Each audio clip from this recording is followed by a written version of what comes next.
This is National Native News. I'm Antonia Gonzalez. Just weeks before the 2018 midterm election in North Dakota, voting rights advocates and tribes faced what seemed like an insurmountable task to reach thousands of tribal members and others who would be turned away at the polls because of a new voter ID law. Reporter Christine Trudeau brings us the first story in a series from North Dakota about how tribal leaders, organizations, and volunteers came together to not only bring Native voters in compliance, but to spark one of the largest Native vote turnouts in the state for a midterm election. It was just here where the people come and then they get their ballots, all the paper, the voting. That's Darlene Chasing Elk, member of the Standing Rock Sioux tribe, born and raised here near Fort Yates. Back again at the Yellow House, as it's known, says Chasing Elk, headquarters for the Get Out the Vote effort. It was here that many voters on the reservation got help on updating their IDs with a permanent address and could fill out their absentee ballots. We were here for like 2 weeks, and it was really awesome. We had a lot of people that helped volunteer and go door to door.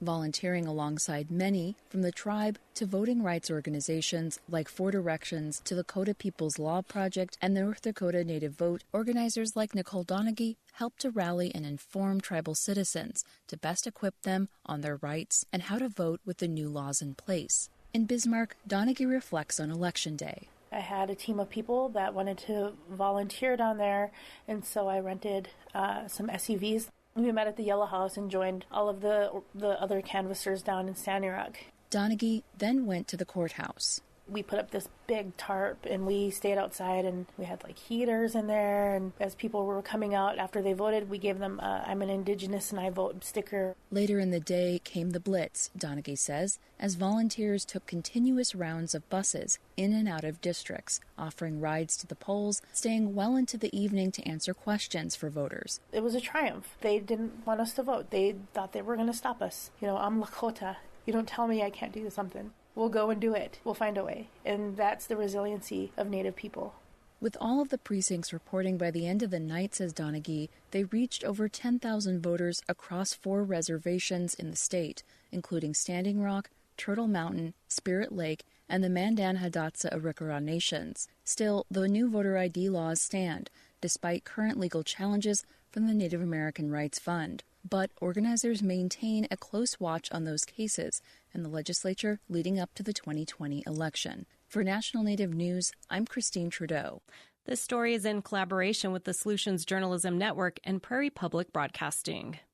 Tribal leaders and heads of national Native organizations are closely watching the Indian child welfare case, Brackeen versus Bernhardt, as the Fifth Circuit Court of Appeals reviews a lower court's decision.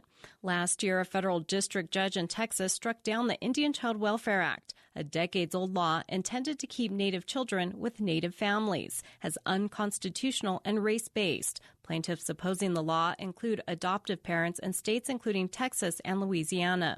Tribes and Native groups say the law protects the interests of Native children.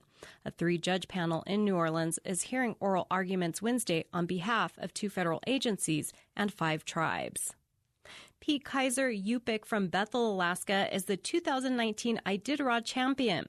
Kaiser and his sled dog team checked into Nome, Alaska early Wednesday morning, winning the more than 1,000-mile race. Kaiser has run the Iditarod since 2010 and has been a top finisher several times. The last Alaska native to win was John Baker from Kotzebue in 2011. I'm Antonia Gonzalez.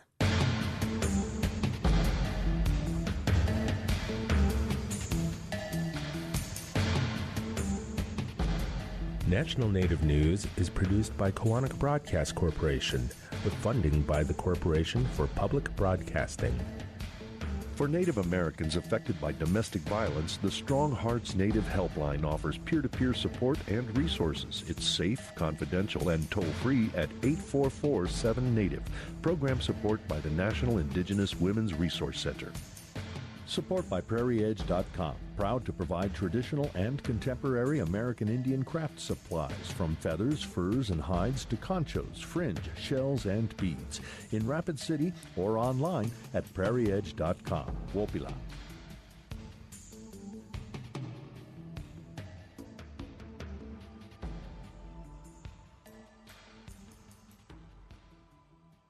Native Voice One, the Native American Radio Network.